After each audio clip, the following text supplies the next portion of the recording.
The meteor storm arrived without warning, turning the evening sky above Cinder Reach into a furnace of silver streaks. Elias Venn had spent 20 years learning that whenever a computer announced there was no cause for concern, it usually meant something expensive was about to explode.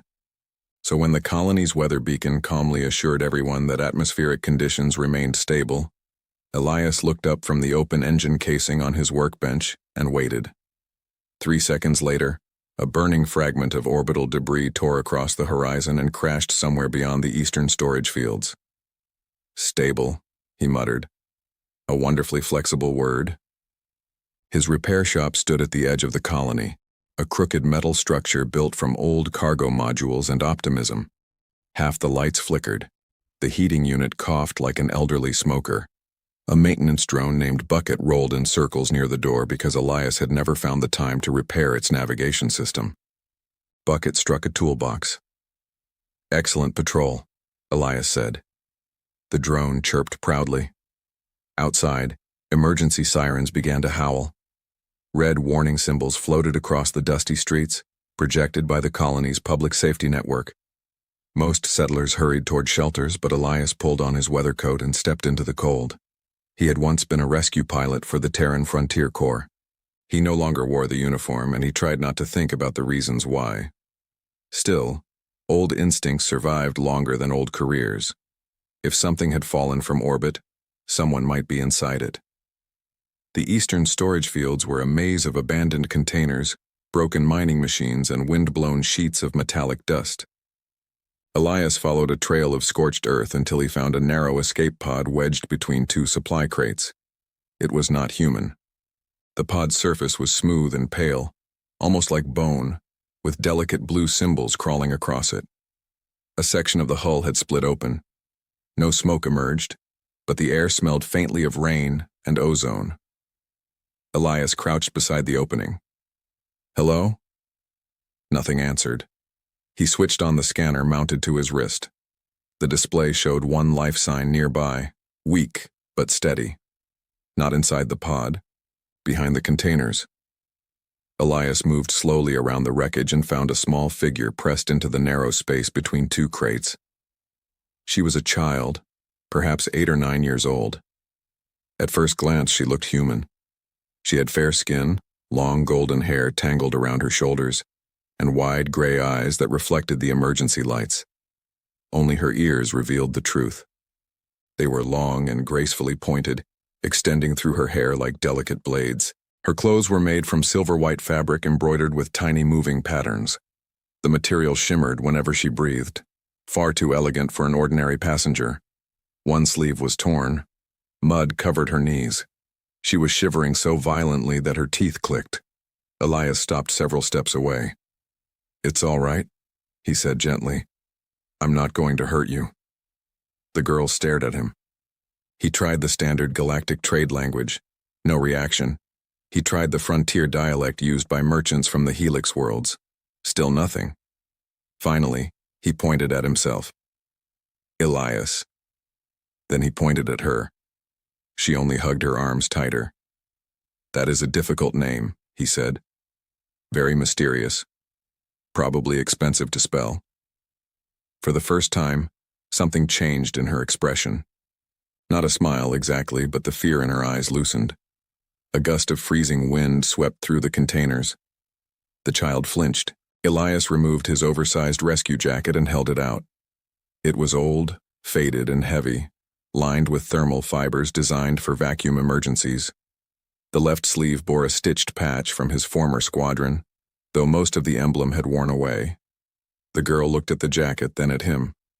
"You can have it," he said. "Temporary loan. Very strict contract. No hidden fees." She did not move.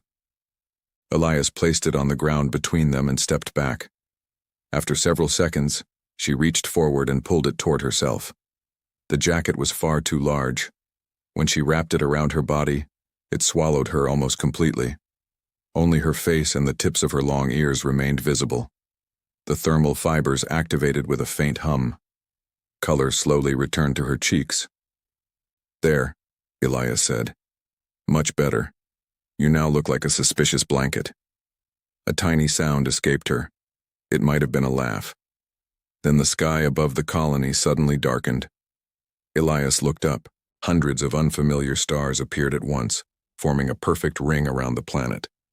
They were not stars at all, but ships, vast, gleaming vessels emerging from folded space. Their arrival sent ripples of blue light across the clouds. Every communication tower in the colony activated simultaneously. A voice spoke in dozens of languages. By order of the Imperial Crown, all planetary traffic is suspended. A child of the royal bloodline is missing. All citizens are commanded to cooperate with the search. Elias slowly turned toward the girl. She pulled the jacket higher around her face. He looked at the wrecked pod, then at her shimmering clothes, then at the enormous fleet gathering above the colony. "Well," he said quietly, "I suppose you weren't escaping from a family picnic." The Imperial Palace of Liora had been designed to make visitors feel small. Its towers rose through the upper atmosphere, its crystal bridges crossed open clouds, and its throne chamber was large enough to hold a weather system. Yet on the night Princess Liora vanished, every corridor seemed too narrow for the Queen's fear. Queen Seralyne stood before a rotating map of the Empire while hundreds of star systems burned around her in miniature. She looked almost human, with pale skin, long silver blonde hair, and elegant ears that extended beyond the jeweled frame of her crown. Her face remained calm, but the fingers resting against the command table were rigid. "How many sectors?" she asked. Admiral Thalen swallowed. 32 searched, Your Majesty." "And the remaining sectors?" "Only 4,811. The Queen turned her eyes toward him. The Admiral cleared his throat. "We are making excellent progress." Behind him, 3 ministers suddenly became very interested in the floor. The palace had received the first alarm 2 hours earlier. Liora's private learning chamber had been empty. Her attendants had found an opened service hatch, a disabled security drone, and a note written in childish handwriting. "I need somewhere quiet. Do not send Tutor Vessa." Tutor Vessa had been deeply offended. The Queen had not cared. Within minutes, royal destroyers had sealed every jump gate. Surveillance satellites searched moons, asteroids, stations, cargo lanes, and derelict ships. Artificial intelligences compared trillions of faces while psychic navigators followed traces of royal DNA through folded space. Nothing had found her. "Expand the search into human territory," Seralyne ordered. A silence passed through the chamber. Minister Oral bowed carefully. "Your Majesty, the border colonies are culturally unpredictable. They repair reactors with kitchen tools," another minister whispered. "I once saw a human strike a navigation console because it was being stubborn," said a third. "Did it work?" the Queen asked. The minister hesitated. "Yes." "Then perhaps we should borrow their methods." The command table chimed. A new projection appeared above it. Cinder Reach, a rough human colony near the edge of Imperial space. An escape pod matching Liora's vessel had been detected there. Seralyne's composure cracked for the smallest instant. "Send the nearest fleet." "We already have," Admiral Thalen said. 9 cruisers, 26 patrol ships, and 1 diplomatic vessel.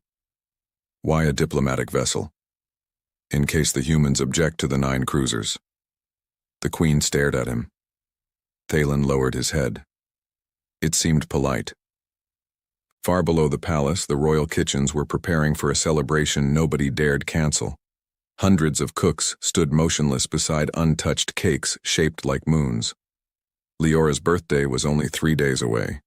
The thought struck Seralyne harder than any report. Her daughter had hated palace ceremonies.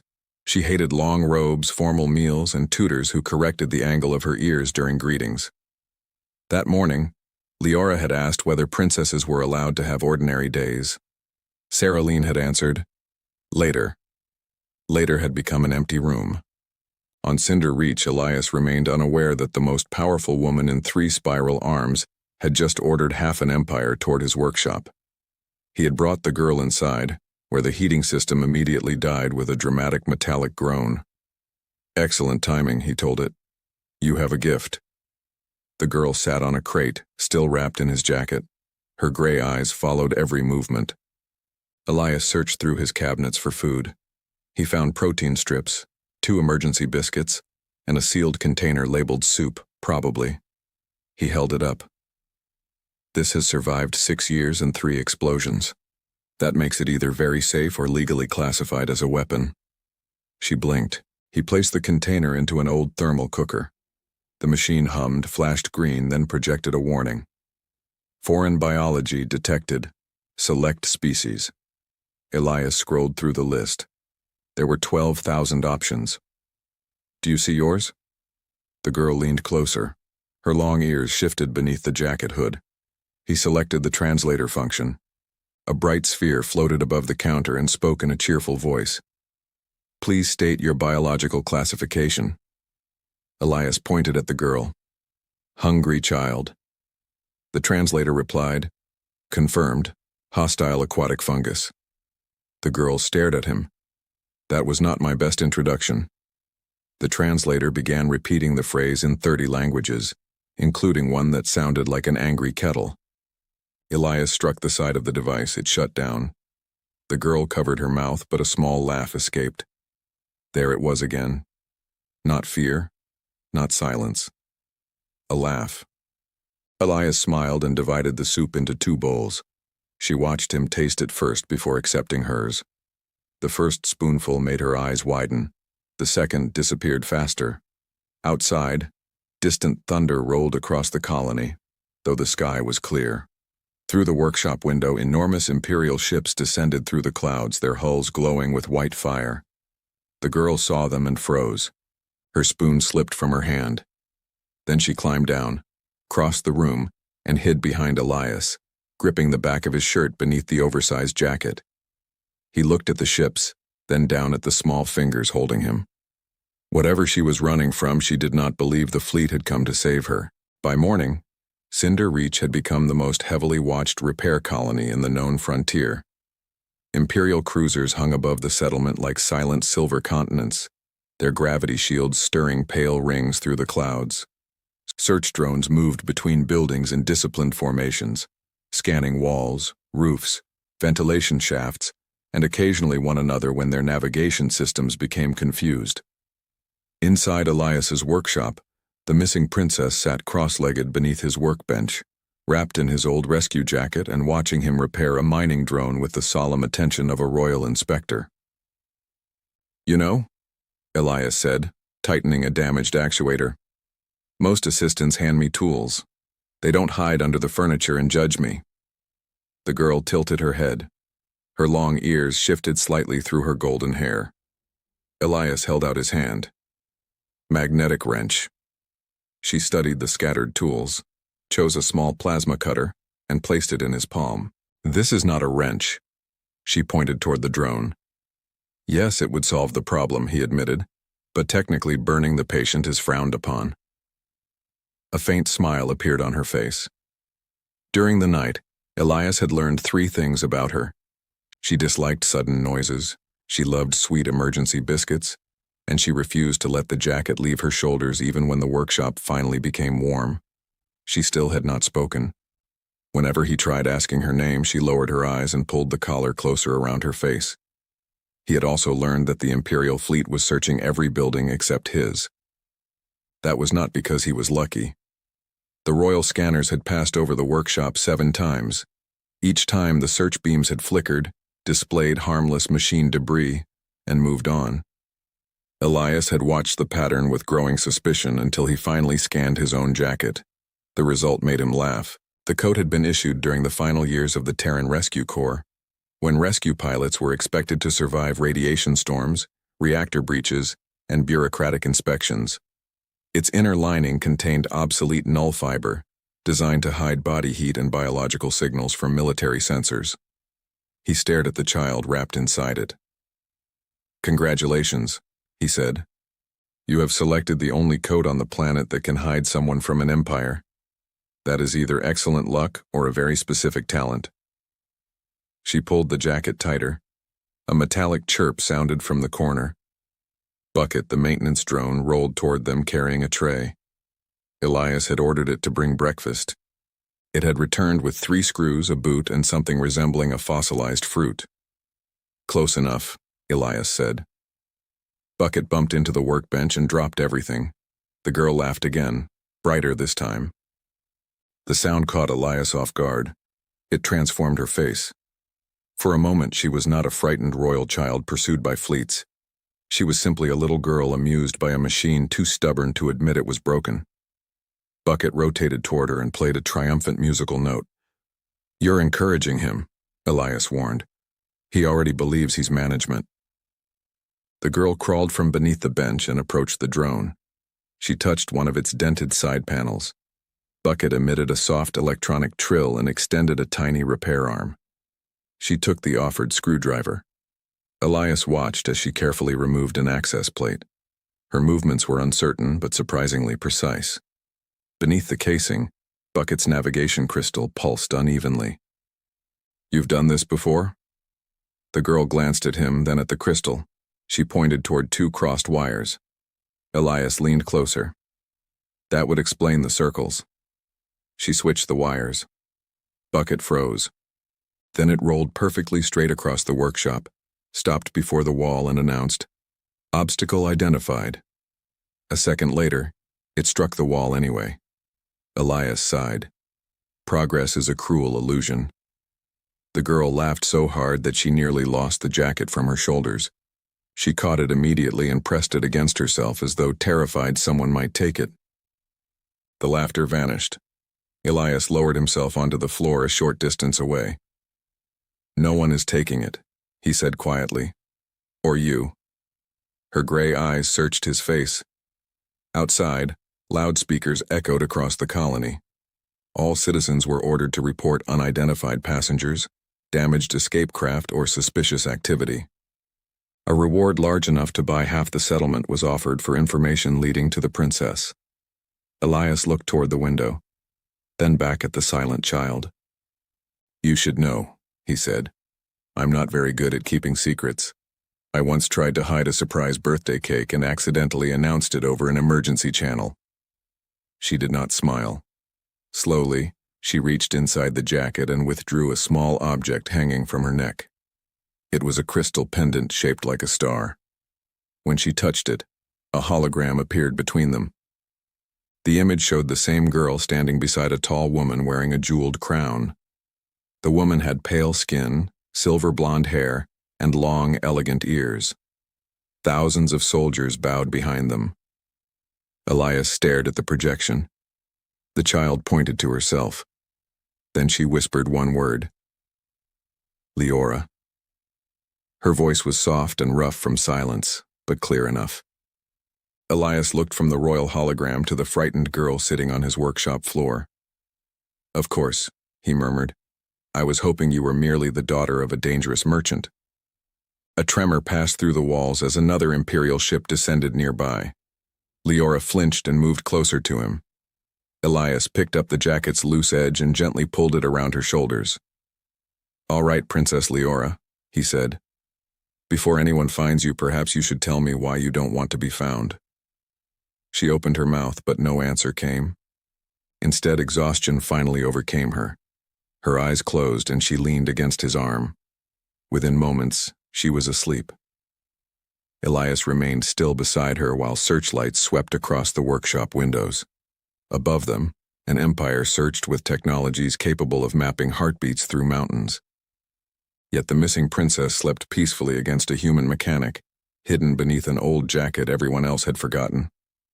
The first Imperial soldiers entered Cinder Reach shortly after noon, moving through the colony in polished white armor that reflected every rusted wall and crooked antenna around them. Their helmets projected scanning grids across the streets, while small spherical drones floated above their shoulders like suspicious metal birds. Behind locked windows, colonists watched in silence. Most had never seen royal guards before. A few immediately began cleaning their homes, apparently believing dust might be considered treason. Elias saw the patrols through the workshop window and lowered the blinds. Liora sat on the old sofa with her knees drawn to her chest, almost completely hidden inside his jacket. The moment she heard the distant rhythm of armored boots, her long ears flattened beneath her hair. They're searching building by building, Elias said. She tightened her grip on the collar. I know. Not exactly comforting. Bucket rolled between them carrying a dented kettle balanced on its head.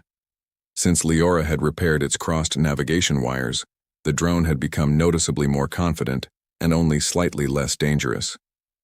Beverage delivery, it announced. Then it turned too sharply, sending the kettle onto the floor. Elias looked at Liora. The good news is that he reached the correct room. A reluctant smile touched her lips, but it disappeared when a search beam passed across the ceiling. Pale light seeped through the metal walls, scanning the workshop from one end to the other. The jacket's null fiber lining hummed softly. The beam paused over Liora, flickered, and continued onward. A mechanical voice sounded outside. No royal biological signature detected. Elias exhaled. Liora did not. He sat across from her and lowered his voice. You don't have to tell me everything. But if those soldiers are here to protect you, hiding forever isn't a plan. She stared at the floor. After a long silence, she whispered, They will take me back. To the palace? She nodded. And that frightens you? Another nod. Before Elias could ask more, someone pounded on the workshop door. Liora jumped to her feet. Human resident, a guard called from outside. Open under authority of the Imperial Crown. Elias glanced around. The workshop contained no sensible hiding places. The storage cabinet was full of reactor coils. The floor hatch led to a pipe tunnel occupied by something with too many legs. The jacket could conceal Liora from scanners, but not from eyes. He pointed beneath the workbench. She shook her head. The pounding came again. Elias looked toward a pile of machine parts and spotted an old cargo exoskeleton, a bulky loading frame with a hollow maintenance compartment in its back. He opened it. Not luxurious, but neither is the royal search experience. Liora climbed inside, taking the jacket with her. Elias closed the panel just as the door slid open. 3 guards entered with weapons lowered but ready. Their commander was tall, silver-haired, and painfully serious. Elias Venn? He asked. That depends. Do I owe the Empire money? The commander's expression did not move. Then yes. The guards began scanning the workshop. One inspected the damaged escape pod components Elias had dragged inside. Another examined the bowls on the table. You prepared food for 2, the commander said. Bucket eats when nervous. The drone chirped. The commander looked at it. Bucket announced, I do not possess a digestive system. Elias folded his arms. He also lies when nervous. A guard approached the cargo exoskeleton. Inside the compartment, Liora remained completely silent. Elias could hear nothing, but he saw one golden strand of hair caught beneath the panel. The guard reached toward it. Suddenly, an alarm echoed across the colony. All 3 soldiers turned as a massive royal vessel descended through the clouds. Its hull was shaped like a silver wing, surrounded by rings of controlled lightning. Smaller ships moved aside as it lowered over the landing field. The commander touched his helmet. The Queen has arrived. Even his calm voice changed. Outside, the colony's streets filled with soldiers forming ceremonial lines. A broad ramp extended from the royal vessel, and Queen Seralyne emerged beneath a canopy of floating light. Her silver blonde hair moved in the artificial wind, and her long, elegant ears framed a face composed with effort. She wore white battle armor beneath a dark royal cloak, as though she had come prepared to negotiate or conquer depending on what the next minute required. Elias watched from the doorway. The Queen's gaze passed over the colony and stopped briefly on his workshop. Beside her, an attendant projected witness reports into the air. A mechanic had been seen near the crash site. A golden-haired child had been seen entering the Eastern District. Someone claimed laughter had come from Elias's building during the night. The Queen began walking toward him. Behind Elias, the cargo exoskeleton creaked. He turned just as Liora climbed out. Her face was pale. No, she whispered. You know she'll search this place herself. Liora looked toward the approaching Queen, then at Elias.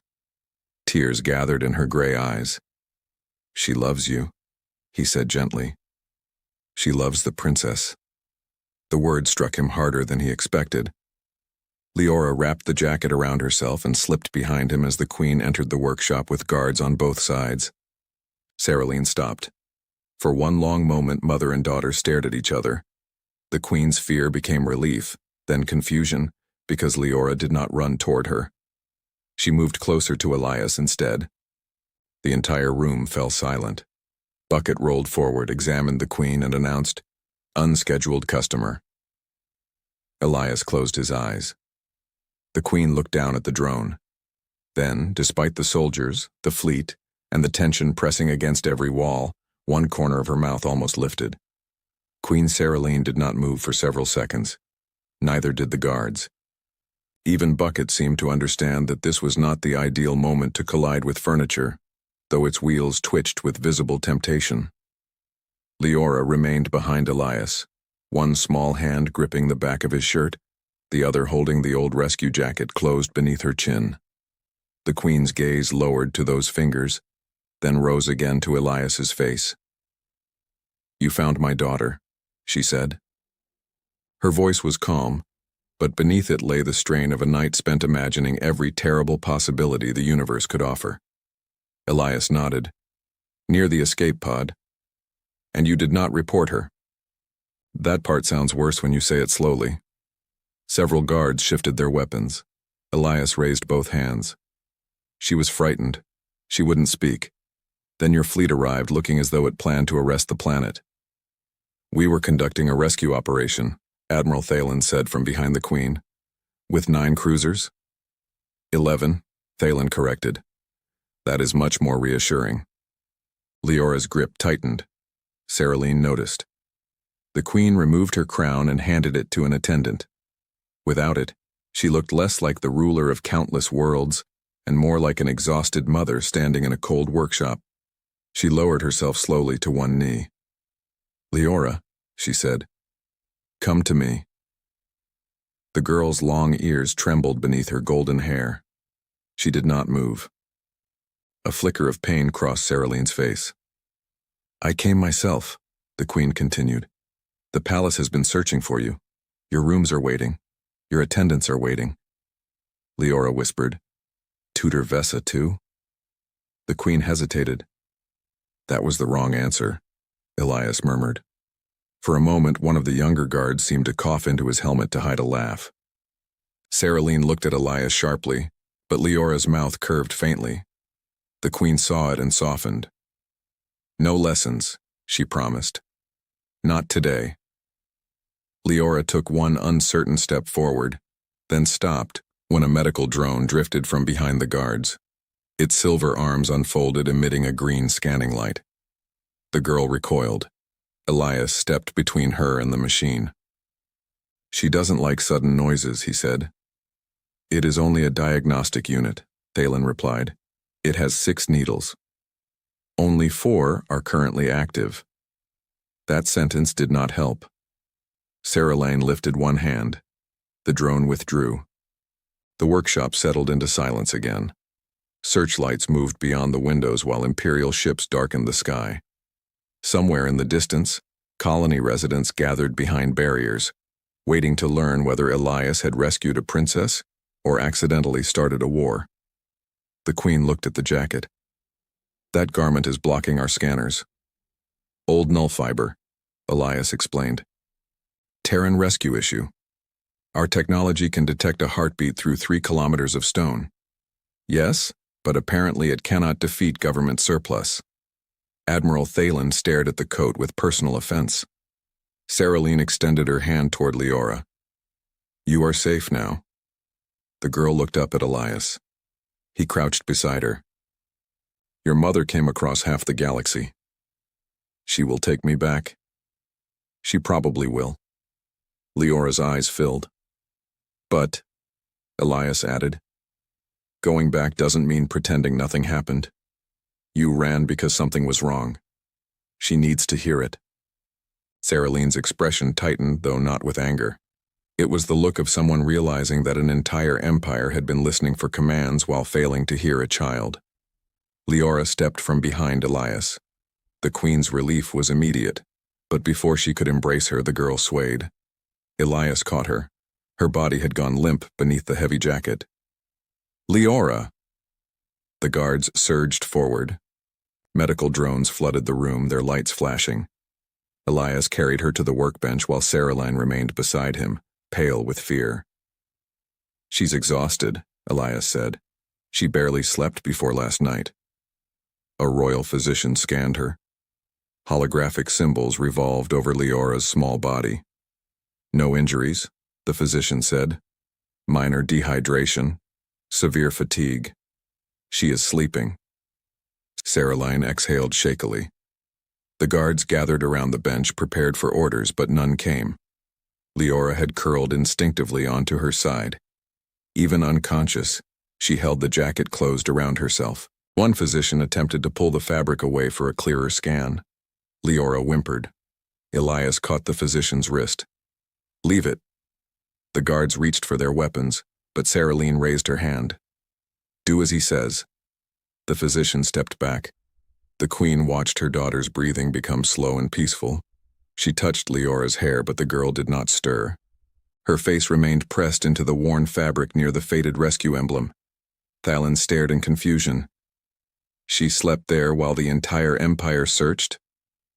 "Apparently," Elias said. Bucket rolled closer, lowered its volume, and announced, "Royal objective located." No one answered. The drone added, "Royal objective is napping." A quiet laugh escaped one guard, then another. Even Seralyne smiled, though tears shone in her eyes. Outside, thousands of soldiers waited for the triumphant recovery of the missing princess. Inside the humble workshop, the rescue ended without speeches, weapons, or ceremony. They had found Liora at last. Curled beneath Elias's oversized jacket, she slept as though it were the only place in the universe where nothing could reach her. Liora slept for nearly 4 hours, while an Imperial fleet waited above Cinder Reach with the patience of armed mountains. The royal physician moved the workshop's cracked table aside and filled the room with floating medical displays, each one projecting soft green symbols through the dusty air. According to the scans, the princess needed water, food, and rest. According to Admiral Thalen, she also needed to be transferred immediately to the royal vessel. According to Elias, anyone who tried to move her before she woke deserved whatever happened next. "She is 9 years old," Elias said quietly. "Not unstable cargo." Thalen folded his arms. "She is heir to the Valoran Empire. At the moment she is drooling on my sleeve." The Admiral glanced toward the sofa. Liora had curled deeper into the oversized jacket, one cheek pressed against the faded rescue patch. A small strand of golden hair rose and fell with every breath. Thalen looked away. "That detail will not appear in the official report." Queen Seralyne sat beside her daughter without speaking. She had dismissed most of the guards and removed the rigid plates from her ceremonial armor, leaving only the flexible silver underlayer. Without the crown and towering attendants, she seemed strangely out of place in the humble workshop. Bucket had already mistaken her cloak for a cleaning cloth twice. The second attempt ended when the drone rolled away with 3 meters of royal fabric wrapped around its wheels. Elias rescued the cloak, while Seralyne watched with tired disbelief. "Your machine has no respect for authority," she said. "He learned from me." I had suspected. When Liora finally stirred, the Queen leaned closer. The girl opened her gray eyes, confused at first, then frightened when she saw the Imperial symbols floating overhead. Her hands immediately searched for the jacket's collar. "It's still here," Elias said. She looked toward him. Only then did her breathing slow. Seralyne noticed. Pain moved across her face, but she did not hide it. "Liora," she said softly, "I need you to tell me why you ran." The girl lowered her gaze. No one hurried her. Outside, search craft continued to cross the sky, but inside the workshop, even the medical drones reduced their lights. "I didn't want the ceremony," Liora whispered. "Your birthday ceremony?" She nodded. "Minister Orel said I had to stand for 6 hours. Tutor Vessa said I had to memorize the names of every noble family. There are 812. Elias frowned. That is not a birthday. That is an administrative ambush. Liora almost smiled. Seralyne did not. You could have come to me. I did. The queen went still. Leora's fingers twisted the edge of the jacket. You were in the war chamber.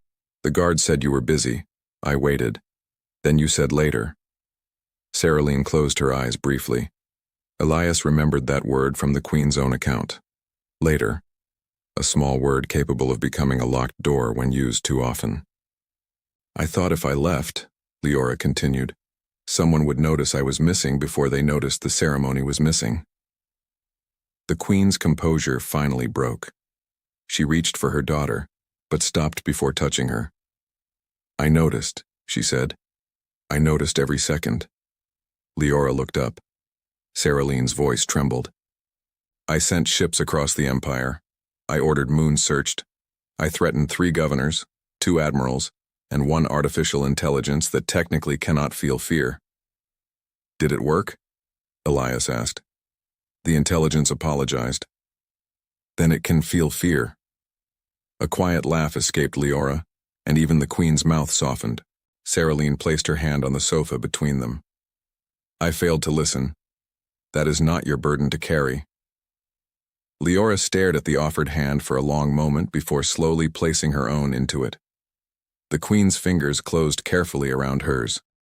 Royal scientists entered soon afterward, carrying instruments delicate enough to map dreams. They explained that young Valerans possessed an ancient biological response called sanctuary imprinting.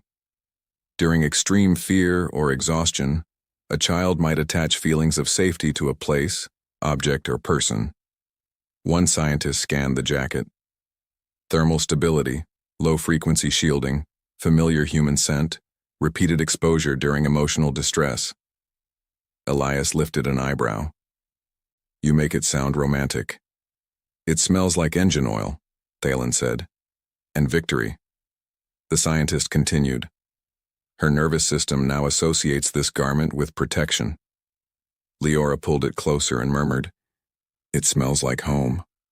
The room became very still. Elias looked away first, suddenly fascinated by a loose bolt on the wall. Seralyne watched her daughter, then studied him with an expression no longer suspicious. You treated her as an ordinary child, the queen said. She was hungry and cold. You did not bow. I have a bad knee. You joked with her. I panicked professionally. Liora leaned against the queen while still holding the jacket.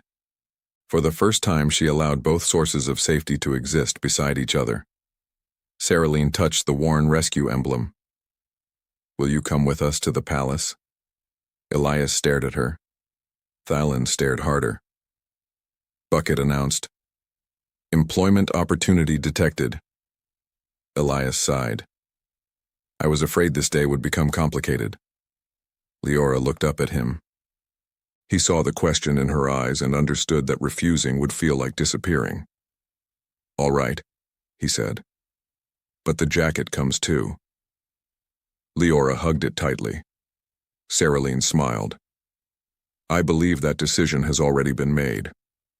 The royal vessel lifted from Cinder Reach beneath a sky crowded with ships, leaving the colony's rusted towers glowing in the pale light of its engines. Elias stood beside a panoramic window while the planet shrank below him, one hand resting against the glass. He had left worlds before, but always as a rescue pilot carrying someone away from disaster. This time, he was the one being carried toward a life he had not planned. Bucket rolled into the observation chamber behind him and struck a decorative pillar. Palace architecture detected, the drone announced. That was a pillar. Obstacle classification updated. Liora laughed from the center of the chamber. She sat beside her mother, still wrapped in the oversized rescue jacket despite wearing fresh royal clothes beneath it. Seralyne had offered her silk cloaks woven from light-sensitive crystal. Liora had refused everyone. The old jacket had won a battle against imperial fashion without firing a shot. 3 days later, the palace prepared for the princess's birthday again, but the ceremony had changed. The 6-hour procession was reduced to 20 minutes. The 812 noble families were represented by a single holographic archive that Liora could greet by pressing one button. Tutor Vesa called the arrangement educationally irresponsible. Elias called it progress. The queen also ordered a new chamber opened beside the throne hall. It contained no gold, no monuments, and no ceremonial guards. Instead, it had cushions, mechanical toys, quiet windows overlooking the clouds, and a sign written in Liora's own handwriting. No important people unless invited. Minister Oral objected until Seralyne reminded him that she was the most important person in the empire and had already approved it. The birthday celebration began beneath the palace's transparent dome. Beyond it, stars burned in the deep blue of Valora's upper atmosphere. Delegates from hundreds of worlds gathered below floating lanterns, while orchestral drones played music soft enough that Liora did not flinch. Elias remained near the edge of the crowd in a borrowed formal coat. It was too tight across his shoulders and contained more medals than he had earned in his entire military career. Admiral Thalen approached him. "You are standing incorrectly," the admiral said. "I was unaware standing had regulations. In the palace, everything has regulations. That explains why everyone looks tired." Thalen's mouth moved slightly. Over the past 3 days, Elias had learned this was the admiral's version of laughter. When Liora entered the hall, the guests bowed. She stopped halfway down the steps, looked at the endless sea of faces, and reached for the jacket's sleeve. Seralyne did not urge her forward. She simply waited. Liora took a breath and continued. At the center of the hall, the queen raised one hand.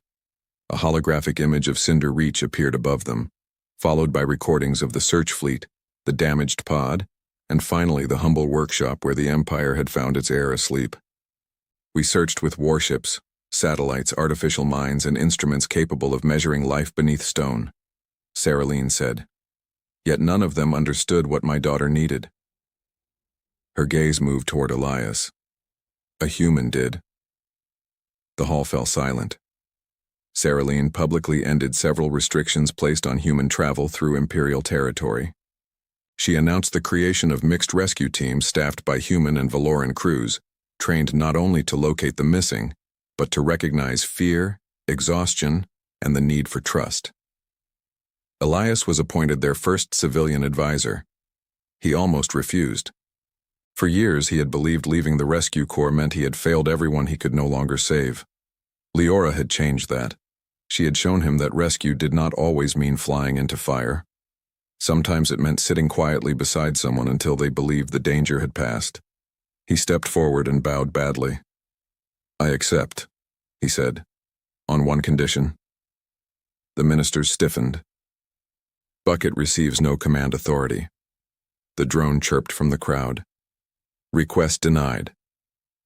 Laughter moved through the hall, even reaching the queen. Later, when the guests had gone and the stars drifted slowly beyond the palace dome, Elias found Liora asleep in the quiet chamber. She was curled into a nest of cushions with the rescue jacket wrapped around her. Seralyne stood in the doorway. "She asked whether you would leave," the queen said. Elias looked at the child. "I used to think staying in one place meant I had stopped moving forward. And now? Now I think it depends who is waiting there." Seralyne nodded. Months passed. Human ships entered Valoran space without being treated as threats.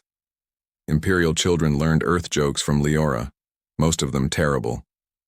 Rescue stations across the border displayed the faded emblem of Elias's old squadron as a symbol of sanctuary. The jacket remained with the princess. Years later, its fabric would be repaired countless times but never replaced. Liora carried it through lessons, ceremonies, and eventually her first official journey beyond the palace. Whenever fear returned, she touched the worn sleeve and remembered a cold workshop, uncertain laughter, and a human who had asked no questions before offering warmth. An empire had searched for its missing princess.